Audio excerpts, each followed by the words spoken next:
This seductive beauty is not a human, she is Yukionna, a member of the yokai clan, pure and simple. She had always lived alone, carefree, in the snow-covered mountains, but on this particular day, two close friends, Muroi and Hayato, came to climb the mountain. However, in the next moment, Hayato pushed Muroi off a cliff. Fortunately, the snow softened the fall, and Muroi didn't die, but his legs were broken. In such harsh weather, he could only despair and wait for death. Just then, a yokai appeared before him. The yokai introduced herself as Yukionna. She then began to mock him, saying that it was incredibly foolish to be pushed off a cliff by his best friend. Muroi, unwilling to back down, retorted by insulting her appearance, calling her ugly, but Yukionna wasn't angered. Instead, she used magic to build a snow hut. She then laid down a sleeping bag for him. The reason Yukionna saved him was that she feared a rescue team might come to look for survivors. Moreover,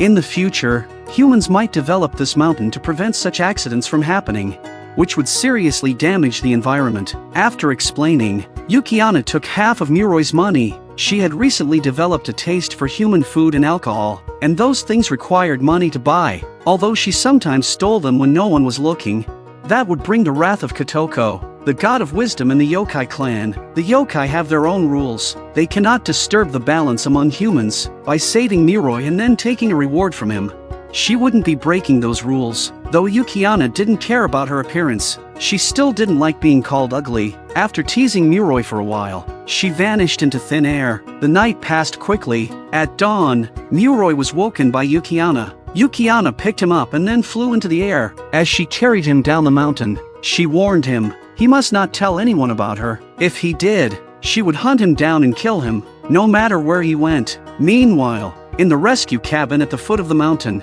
Muroi's friend Hayato was reporting the incident to the police. The next moment, Muroi opened the door and walked in, immediately accusing Hayato of pushing him off the cliff to the authorities. After the police investigation, Muroi finally learned the truth. The cause of the incident was a girl named Mayu. Mayu had a deep affection for Muroi, while Hayato had fallen madly in love with her. Driven by jealousy, Hayato invited Muroi to climb the snow mountain, only to push him off the cliff. Upon learning the truth, Muroi left this matter to his lawyer to handle. At this moment, he didn't know why all he could think about was Yukionna. 11 years passed in the blink of an eye. Muroi returned to the town at the foot of the snow mountain. While wandering around, he encountered a familiar figure. Yukionna immediately recognized him as the person she had once saved. It turns out that yokai don't rely on their eyes to identify humans. Instead, every human carries a unique aura and color. Yokai use this to recognize humans. Seeing that Yukionna liked ice cream,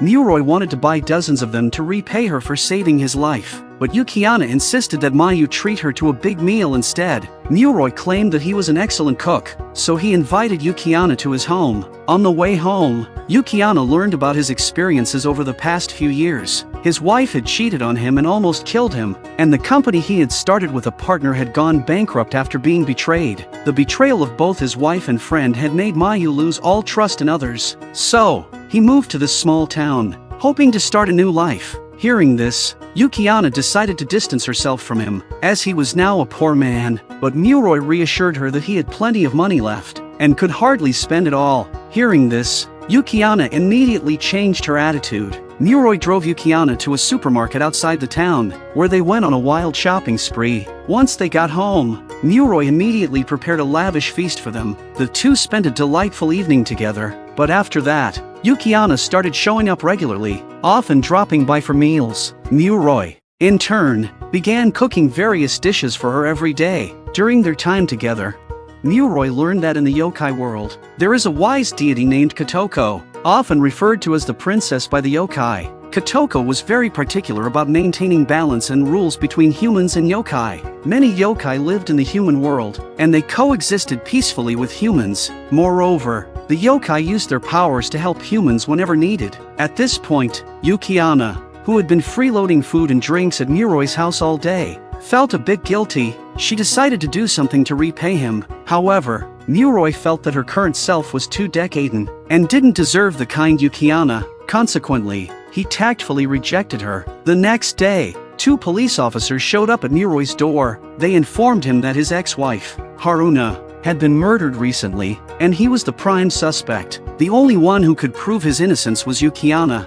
However, since she was a yokai, she could not appear in front of humans, so the police proceeded with routine questioning, and Muroi explained the circumstances of his divorce. One morning, as usual, Muroi was getting ready to go to work when his wife handed him a drink laced with sleeping pills. Without thinking, he drank it, but as soon as he arrived at the office, he collapsed and lost consciousness. Later, through a private detective, Muroi discovered that his wife, Haruna, had been having an affair. She planned for the drug to take effect on Muroi halfway to work, making his death look like an accident. This way, she could inherit his fortune and run off with her lover. Upon discovering everything, Muroi didn't file a lawsuit against his wife. In fact, after their divorce, he even gave her half of his wealth. The police found Muroi because of a letter Haruna had left at home before her death. In the letter, Haruna expressed her suspicions about Muroi. She felt that she had nearly caused Muroi's death, but instead of blaming her,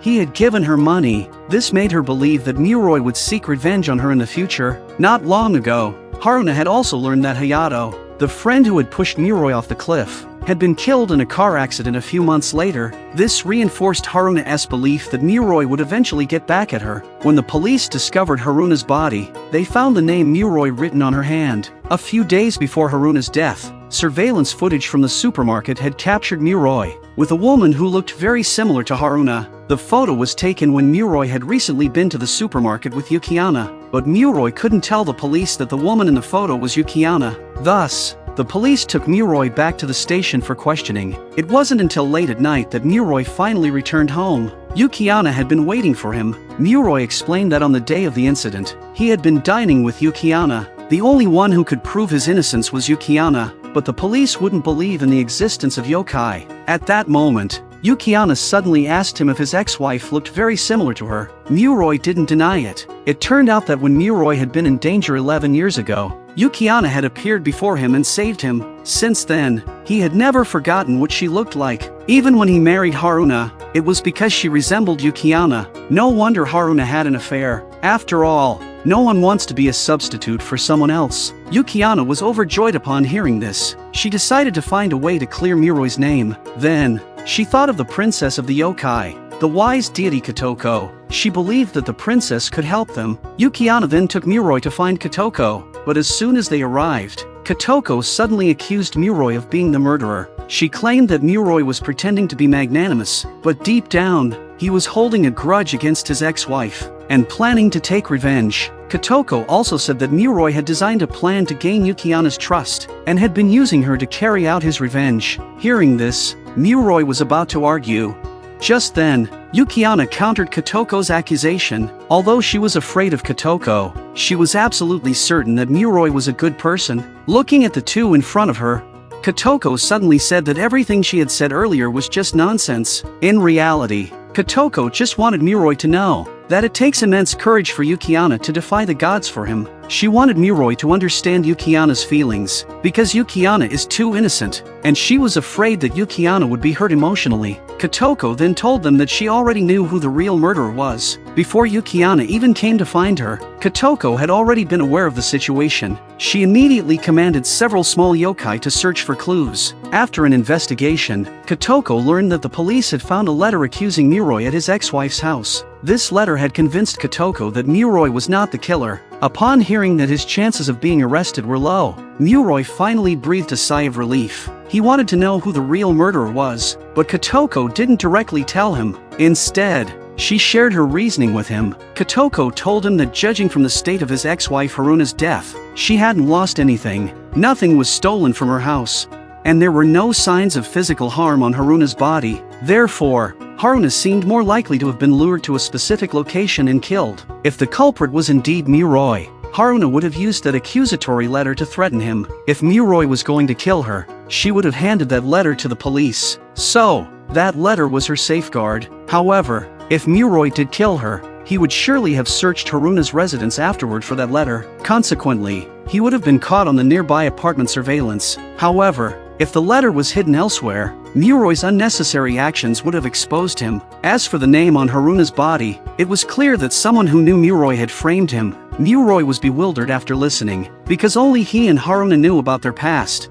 and he had never told anyone about Haruna's previous attempt to murder him. He couldn't fathom who could have killed Haruna and framed him. At this point, Kotoko suggested that the murderer might have a severe psychological disorder, a twisted sense of possessiveness, or perhaps had their self-esteem wounded by Muroi in the past, and the murderer must be someone Muroi was familiar with. But Muroi had no clue. He couldn't figure out who the killer was. Kotoko continued explaining her investigation. Muroi had been repeatedly betrayed by those around him, including friends, lovers, and business partners. This led others to believe that Muroi's heart was filled with hatred, and someone would exploit this, setting a trap to frame him. This person would have to know all about Muroi's situation. They would also know that Muroi had no alibi at the time of the murder, and no one could vouch for his whereabouts. The only person who could know all of this was his assistant, Makoto. At that moment, Muroi's phone rang. It was Makoto calling. Muroi froze, staring at the name on the screen. He was terrified. Makoto had been Muroi's most trusted assistant. She had supported his work at the company, and after leaving the company, Muroi had given her the remaining shares. He couldn't understand why Makoto would betray him. Suddenly, Muroi remembered the night Haruna was murdered. He had been dining with Yukionna. Afterward, he received a call from Makoto to keep Yukionna's existence a secret. Muroi lied and said he was home alone, drinking. Makoto repeatedly asked him if he was really alone at home. Once she confirmed that Muroi had no alibi, she proceeded with the murder. Muroi couldn't understand why Makoto would do this to him. He had never wronged her. Kotoko told him that the police would soon find evidence of Makoto's involvement in the murder. Muroi was curious as to how Kotoko knew about the police investigation. It turned out that Kotoko had already sent small yokai to the police station to investigate. In fact, one yokai had witnessed the entire murder process. Through these yokai's descriptions, Kotoko quickly identified the killer. Muroi was eager to know Makoto's motive for the murder, but Kotoko told him that once the police arrested Makoto, the full truth would be revealed. Kotoko said she had completed her task. Now, it was time to deal with the matter between Muroi and Yukionna. After all, one of them was human, and the other was a yokai. They were never meant to be together in the long run. However, Kotoko sincerely wished them well. Upon hearing Kotoko's blessing, Yukionna was overjoyed. She excitedly hugged Muroi. Then, Muroi urged them to hurry up and go home to have children. At this moment, Kuru, who had been hiding nearby, stepped out. He was Kotoko's boyfriend. However, Yukionna screamed in fear at the sight of him, while Muroi stood there, confused. Yukionna was trembling with fear. Kuru's identity was special. In the eyes of the yokai clan, he was a presence even more terrifying than a monster. Kotoko told them to hurry and go back. Soon, Yukionna happily led Muroi away. Kotoko told Kuru that she was happy this time, because Yukionna had finally found a reliable and good man. Kuru, curious, asked Kotoko why she didn't directly tell them Makoto's motive for the murder. Kotoko explained that she was worried Muroi wouldn't be able to handle it. After all, Muroi had always respected and deeply loved Makoto. She was extremely angry about Muroi's wife's betrayal. When Muroi left the company, Makoto had insisted on leaving with him, but Muroi had hoped Makoto would stay behind and continue working. Makoto listened to him and stayed at the company. After that, she waited for Muroi, but months passed, and Muroi never contacted her. Not even a single phone call. This led to Makoto's feelings of love turning into hatred. She decided to kill Muroi's ex-wife and frame him for the crime. Makoto thought that Muroi would be devastated, and she could take care of him, using the opportunity to make him fall in love with her. Because of the complicated nature of this relationship, Kotoko had not shared Makoto's motive with Muroi. Additionally, the police investigation and evidence collection would take time. During this period, Muroi would have likely recovered enough to handle the truth. Another important point was that tonight was the beautiful moment when Muroi and Yukionna confirmed their relationship. If Kotoko revealed the truth now, it would ruin the perfect atmosphere and possibly affect their sweet moment. In that case, Yukionna would hate her. Kuru thought Muroi was a real unlucky guy. When he was young, he nearly got killed by a friend over a woman. Then, after he got married, he nearly got killed by his ex-wife. And now, his own assistant had almost framed him for murder, but in a twist of fate, he met Yukionna. However, Kotoko felt that all the women Muroi had encountered, even if put together, were not as frightening as Yukionna. If Muroi accidentally angered her, he could very well end up frozen and making headlines. Meanwhile, Yukionna continued to praise Kotoko, saying how amazing she was. but Muroi wondered what their future would be like together, considering their differing beliefs and lifespans. As Muroi gazed at Yukionna, he decided to stop pondering about the future. He resolved to cherish every moment spent with Yukionna.